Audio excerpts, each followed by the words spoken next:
حصول علم کے لیے امام اعظم ابو حنیفہ رحمہ اللہ کے شاگرد خاص امام ابو یوسف رحمہ اللہ نے گویا ایک چارٹر دیا ہے۔ وہ فرماتے ہیں کہ حصول علم کو ہر چیز پر مقدم رکھو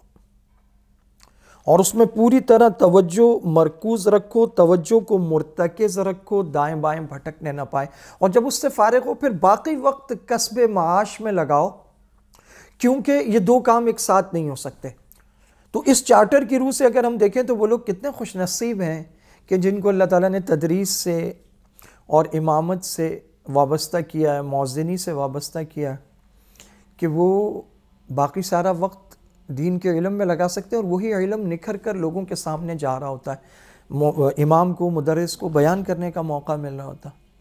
دوسری بات انہوں نے یہ فرمائی کہ اگر کسی شہر جاؤ تو وہاں کے علماء سے اس انداز میں ملو کہ انہیں رقابت محسوس نہ ہو، یعنی خام خواہ علم کی نمائش نہ کرو۔ تیسری بات انہوں نے یہ کہی کہ عوام جتنے اعمال کرتے ہیں کم از کم اس سے زیادہ اعمال کرو، صرف فرائض پر نہ رہو، تہجد، اشراق، چاشت، نوافل، تلاوت قرآن کریم، اور فرمایا کہ ہر نماز کے بعد تلاوت کا معمول بناؤ،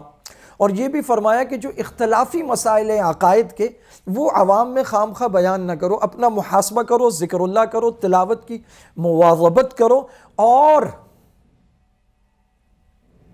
اپنے اور اللہ کے درمیان یہ رکھو کہ جیسا تمہارا معاملہ اللہ کے ساتھ ہے لوگوں کے سامنے بھی ویسے رہو۔ یہ نہیں کہ لوگوں کے سامنے تو اپنے آپ کو جنید بغدادی